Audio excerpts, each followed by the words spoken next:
Hello guys, welcome back to the channel. நம்ம இன்னைக்கு India versus England third ODI match review தான் பண்ண போகிறோம். ஸோ வாங்க கைஸ், நம்ம வீடியோக்குள்ளே போயிடலாம். வீடியோக்கு போகிறதுக்கு முன்னாடி நம்ம வீடியோவோட ஸ்பான்சரான பைமோட் பற்றி பார்த்துடலாம். ஸோ பைமோட்டுங்கிறது ஒரு ஆன்லைன் காமர்ஸ் வெப்சைட். ஸோ இதில் நமக்கு தேவையான க்ரோசரிஸ்லாம் நம்ம கடையில் போய் நேரில் போய் வாங்குறதுக்கு பதிலாக நம்ம ஆன்லைன்லேயே ஆர்டர் போட்டோம்னா ஹோம் டெலிவரி பண்ணிடுவாங்க. ஸோ அதர் ஆன்லைன் க்ரோசரி வெப்சைட்ஸை விட பைமோட்டில் ப்ராடக்ட்ஸோட ரேட்டெல்லாம் ஓரளவுக்கு கன்சிடர் பண்ணுற அளவுக்கு கம்மியாக இருக்கும். ஸோ மறக்காமல் டிஸ்கிரிப்ஷன்லேயும் கீழே லிங்க் தரேன், எல்லாருமே மறக்காமல் யூஸ் பண்ணி பாருங்கள். வாங்க கைஸ், நம்ம வீடியோக்குள்ளே போயிடலாம். ஃபஸ்ட் இங்கிலாந்து டாஸ் ஜெயிச்சு பவுலிங் சூஸ் பண்ணுறாங்க. ஸோ ஃபஸ்ட் டைம் சேஸ் பண்ண போகிறாங்க அவங்க இந்த சீரீஸில். ஸோ இந்தியா ஒரு நல்ல டார்கெட் செட் பண்ணால் மட்டும்தான் ஜெயிக்க முடியும். இதுக்கு முன்னாடி அகமதாபாத் மேட்ச் எல்லாத்துக்குமே தெரியும். 2023 ஃபைனல் ஒரு மறக்க முடியாத நாளாக இருக்கும் எல்லாத்துக்குமே, இந்தியன் ஃபேன்ஸுக்கு எல்லாத்துக்குமே. ஸோ அங்கே தான் மேட்ச் நடந்துச்சு. ஓப்பனிங்லேயே ரோஹித் சர்மாவோட விக்கெட் மார்க்வுட் செகண்ட் ஓவரில் எடுக்கிறாரு. ஸோ நெக்ஸ்ட்டு செகண்ட் விக்கெட் பார்ட்னர்ஷிப்பாக கில் அண்டு கோலி நல்லா ஸ்டார்ட் பண்ணாங்க. பிகாஸ் கோலி இது வரைக்கும் ஃபார்மில் இல்லைன்னு சொல்லிட்டு இருந்தாங்க. So last match Rohit Sharma ஃபார்முக்கு வந்த மாதிரியே விராட் கோலி இந்த மேட்சும் ஃபார்முக்கு வருவார். ஸோ என்ன தான் ஒரு 50ல் அவுட் ஆகியிருந்தாலும் விராட் கோலியோட ஒரு ஷாட் மேக்கிங், அந்த பழைய விராட் கோலியெல்லாம் ஓரளவுக்கு தெரிஞ்சார். So Virat Kohli back to ஃபார்ம்ங்கிறது இந்தியாவுக்கு சாம்பியன்ஸ் ட்ராஃபிக்கு ஒரு good sign. So Gill and Virat Kohli ஒரு நல்ல பார்ட்னர்ஷிப் செட் பண்ணுறாங்க. கிட்டத்தட்ட ஒரு 100+ ரன்ஸுக்கு செகண்ட் விக்கெட்டுக்கு நிற்கிறாங்க. ஸோ இதில் ரெண்டு பேருமே அக்ரஷனமாகவும் ஆடியிருப்பாங்க. அதே மாதிரி ஸ்ட்ரைக் ரொட்டேஷன் பண்ணி நல்லா கம்போஸராக ஆடி இன்னிங்ஸை நல்லா செட் பண்ணி எடுத்துகிட்டு போனாங்க. ஸோ இதில் மெயினாக பார்த்திங்கன்னா விராட் கோலியோட ட்ரேட்மார்க் ஷாட்ஸ் கவர் ட்ரைவெல்லாம் அடிச்சிருந்தார். ஸோ அங்கேயே தெரியுது கோலி ஓரளவுக்கு ஃபார்முக்கு வந்துட்டார்னு. ஸோ சாம்பியன்ஸ் ட்ராஃபி அவரோட ஐசிசி டோர்னமெண்ட்னாவே அவர் ஒன்றுமே நல்லா பர்ஃபார்ம் பண்ணுவார். ஸோ கோலி இந்த தடவை 2017 சாம்பியன்ஸ் ட்ராஃபியில் விட்டதை இந்த தடவை அவர் ஸ்கோர் பண்ணி நமக்கு சாம்பியன்ஸ் ட்ராஃபியை வாங்கி தருவாரான்னு பார்க்கணும்.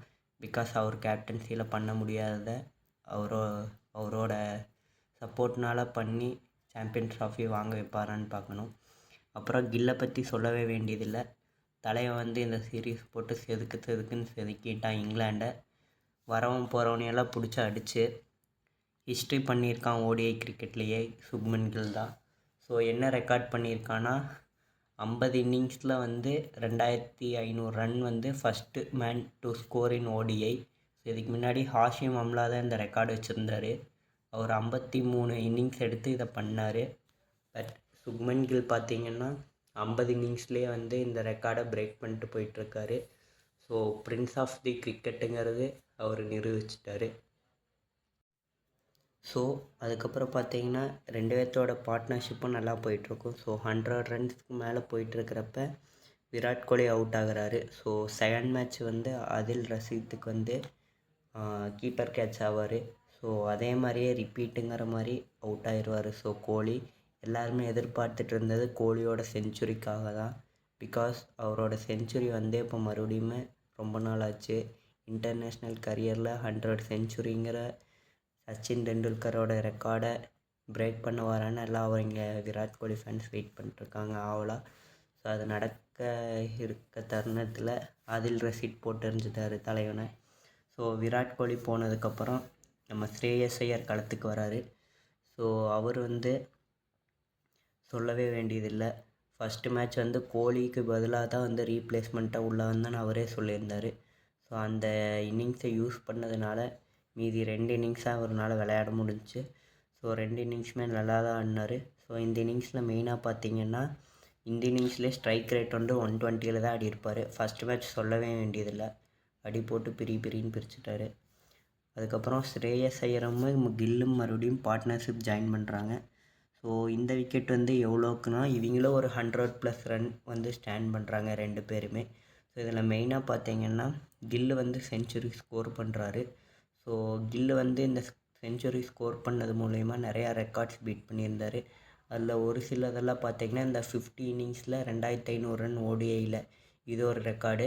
அப்புறம் ஃபஸ்ட்டு ஒரு 4th or 5th player international கிரிக்கெட்லேயே, அதாவது ஒரே கிரவுண்டில் வந்து எல்லா ஃபார்மேட்லேயுமே செஞ்சுரி ஸ்கோர் பண்ணுறது.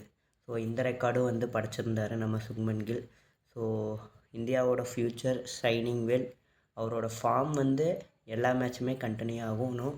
பிகாஸ் நமக்கு வந்து இந்தியாவோட மெயின் ட்ராபேக்கே வந்து இம்பார்ட்டண்ட்டான மேட்ச்சில் வந்து நல்லா பர்ஃபார்ம் பண்ணுற பிளேயர்ஸ் வந்து பர்ஃபார்ம் பண்ண மாட்டாங்க. அதனாலேயே நம்ம நிறையா ஃபைனல், செமிஃபைனல், நாக் அவுட்ஸ் எல்லாம் தோற்று நம்ம கப்பு ஜெயிக்காமல் இருந்தால். ஸோ ஃப்யூச்சர் ஸ்டார்ஸ் எல்லாம் அந்த மிஸ்டேக்கை பண்ணாமல் இருந்தால் கொஞ்சம் நல்லாயிருக்கும். அடுத்து பார்த்திங்கன்னா ஆதில் ரஷீத் சொல்லவே வேண்டியதில்லை. ஸ்ரேயஸ் ஐயருக்கு வந்து லெக் சைடு ஒரு பால் போடுவார், சும்மா தூக்கி போடுவார். ஸோ ஸ்ரேயஸ் வந்து ஒரு லூஸ் ஷாட் ஆடி அடுத்த விக்கெட்டு போகும். ஸோ இந்தியா வந்து 226க்கு 3 விக்கெட்டு போயிடும். ஸோ அதுக்கப்புறம் யார் வராங்கன்னு பார்த்தீங்கன்னா கேஎல் ராகுல் 5 டவுனில் வராரு. ஸோ அவரும் கில்லும் மறுபடியும் ஜாயின் பண்ணுறாங்க. ஸோ இந்த விக்கெட் வந்து ரொம்ப நேரம் நிற்க முடியல. பிகாஸ் ஸ்ரேயஸ் ஐயர் அவுட் ஆயிடுவார், கில் அதுக்கப்புறம் அவுட் ஆயிடுவார். அடுத்து ஹர்திக் பாண்டியா வராரு.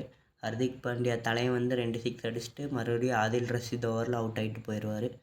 ஸோ ஃபஸ்ட் இன்னிங்ஸில் பார்த்திங்கன்னா மறுபடியும் அக்ஷர் பட்டேல், வாஷிங்டன் சுந்தர், ஹர்ஷித் ராணா இவங்களோட கேமியோஸ். அதுக்கப்புறம் கேஎல் ராகுல் நல்லா ஆடியிருப்பார். ஒரு 30 பால்ஸ் 40 ரன்ஸ். ஸோ கில்லோட செஞ்சுரி, கோலி, ஸ்ரேயஸ் ஐயர், ராகுலோட நல்ல இன்னிங்ஸ்னால இந்தியா வந்து ஒரு 350 ரன் வந்து டார்கெட்டாக செட் பண்ணுறாங்க. ஸோ ஃபஸ்ட்டு இந்தியன் பவுலிங் போடுறப்ப இங்கிலாந்து நல்லா ஸ்டார்ட் பண்ணுவாங்க. ஸோ 6 ஓவருக்கு 60 இருக்கிறப்ப தலைவன் ஹர்ஷ்தீப் சிங் வந்து நல்லா ஸ்லோ பால், நக்கர் பால் போட்டு ஃப்ளிப் ஷால்ட்டையுமே டக்கெட்டோட விக்கெட்டையுமே அடுத்தடுத்த ஓவரில் ஹர்ஷ்தீப் சிங் எடுத்து இந்தியாவோடக்கு வந்து ஒரு நல்ல டிஃபெண்டிங்கான ஒரு சான்ஸை செட் பண்ணுறாங்க. ஸோ அடுத்து வந்த டாம் பேண்டனுமே ஜோ ரூட்டுமே ஒரு நல்ல ஒரு செட்டில் ஆகக்கூடிய இன்னிங்ஸ் ப்ளே பண்ணுறாங்க. ஸோ பேட்மேன் வந்து நல்லா ஸ்பின்னர்ஸை வந்து டிஃப்ரெண்ட் ஷாட்ஸ்லாம் ஆடினார். ஸ்வீப்பு, ரிவர்ஸ் ஸ்வீப், மேக்ஸ் விளாட்ட அடித்து நல்லா ஆடினார். தலைவர் நல்லா இருக்கப்போ நம்ம குல்தீப் வந்து ஒரு செமையான பால், ஸோ ஒரு கூகுளி போட்டு தலைவன் அவுட் எடுக்கிறாரு. ஸோ அடுத்து ஜோ ரூட் நல்லா ஆடிட்டுருக்கிறப்ப ஸோ நம்ம அக்ஷர் பட்டேல் வந்து ஒரு பால் போடுவார். ஸோ நேராக உள்ள சொருகுவார், ஜோ ரூட் அவுட் ஆயிடுவார். ஸோ நல்லா இங்கிலாண்டோட சேசிங் போயிட்டுருக்கப்ப இந்தியன் ஸ்பின்னர்ஸ் இவங்க 2 பேர்த்த எடுத்துருவாங்க. ஸோ ஓப்பனர்ஸ் ஹர்ஷ்தீப் சிங்கும் அதுக்கப்புறம் டாப் ஆர்டரையும் வந்து நம்ம ஸ்பின்னர்ஸ் எடுத்துடுவாங்க. ஸோ மிடில் ஆர்டர் வந்து ஓரளவுக்கு செட் பண்ணி ஆடிடலான்னு ரன் சேஸ் எடுத்துகிட்டு போக ட்ரை பண்ணுவாங்க. ஆனால் ஹர்ஷித் ராணா கையில் பால் வந்தோடனேயுமே அவர் மிடில் ஆர்டரை கழட்டி கையில் தந்துட்டார். பிகாஸ் கேப்டன் ஜாஸ் பட்லர் வந்த வேகத்தில் வெளியில் போனார். ஸோ 6 ரன்ஸ் தான் அடிக்க முடிஞ்சிச்சு. ஹாரி ப்ரூக்ஹேம் வந்து அடுத்த கன்சிக்யூட்டிவ் ஓவரில் 19 ரன்னுக்கு அவுட் பண்ணிடுறாரு. ஸோ இங்கிலாண்டுக்கு பார்த்தீங்கன்னா டாப் ஆர்டர் 4 பேர்த்துக்குமே ஒரு நல்ல ஸ்டார்ட் கிடச்சிது. பட் ஆக்சுவலாக இவங்க நல்லாவே யூஸ் பண்ணல. சால்ட் ஒரு 23 ரன்னு, டக்கட் ஒரு 34, பேட்டன் ஒரு 38, ஜோ ரூட் ஒரு 24, ஹாரி ப்ரூக் ஒரு 20. ஸோ இவங்கெல்லாம் அவுட் ஆனதுக்கப்புறம் லியம் லிவிங்ஸ்டன் வராரு தலைவன். ஸோ அவர் இறங்கி போய் அடிக்க போய் நம்ம வாஷிங்டன் சுந்தர் வந்து வைடு ஸ்டெம்ப் ஹிட் பண்ணுறாங்க. கேஎல் ராகுலும் வாஷிங்டன் சுந்தரும். ஸோ அதுக்கப்புறம் 6 விக்கெட்டு கிட்ட போயிடுச்சு. ஸோ லியம் லிவிங்ஸ்டன் 7வது விக்கெட். ஸோ இதுக்கப்புறம் ஜாயின் ஆகிற ஆதில் ரஷீதும் அடிக்ஷனும் சும்மா ஒரு கேமியோஸ், ஒரு டீசெண்டான ஸ்கோர் அடிக்கிற மாதிரி ட்ரை பண்ணுறாங்க. ஹர்திக் பாண்டியா வந்து ஆதில் ரஷீத் அவுட் பண்ணுறாரு. ஸோ அடுத்து மார்க் வுட் வராரு. மார்க் வுட்டு வந்து ஒரு 9 ரன் ஸ்கோர் பண்ணுறாரு டீசெண்டாக. அவரே ஹர்திக் பாண்டியா அவுட் பண்ணுறாரு. ஸோ லாஸ்ட்டாக மெஹமூட் வராரு. ஸோ மெஹமூட் அந்த பக்கம் நான் ஸ்ட்ரைக்கில் இருக்கிறப்ப நம்ம தலைவன் அட்டிக்ஷன் போட்டு ஒரு 20 பாலுக்கு ஒரு 38 ரன் கிட்ட அடித்து இங்கிலாண்டை வந்து ஒரு 214ங்கிற ஸ்கோருக்கு கொண்டு போய் ஆல் அவுட் ஆகுறாங்க. ஸோ இதன் மூலயமா இந்தியா வந்து இந்த மேட்ச்சை ஜெயிக்கிறாங்க. ஸோ இந்தியா வந்து இந்த மேட்ச் எத்தனை ரனில் ஜெயிக்கிறாங்கன்னா 142 ரன்கள் வித்தியாசத்தில் தேர்ட் ஓடிஐ ஜெயிச்சு இந்த சீரீஸை வந்து ஃபீல் பண்ணுறாங்க. ஒயிட் வாஷ் பண்ணிட்டாங்க ஓடிஐ சீரீஸில் இங்கிலாண்டை 3-0ன்னு. ஸோ பென் டக்கெட் வந்து சவால் விட்ருக்காரு, நாங்கள் இந்த சீரீஸ் தோற்றோம்னா நாங்கள் வந்து ஐசிசி சாம்பியன்ஸ் ட்ராஃபி ஃபைனலில் இந்தியாவை தோற்கடிப்பேன்னு சொல்லியிருக்காங்க. ஸோ அவர் சொன்னது நடக்குதான்னு பார்க்கலாம்.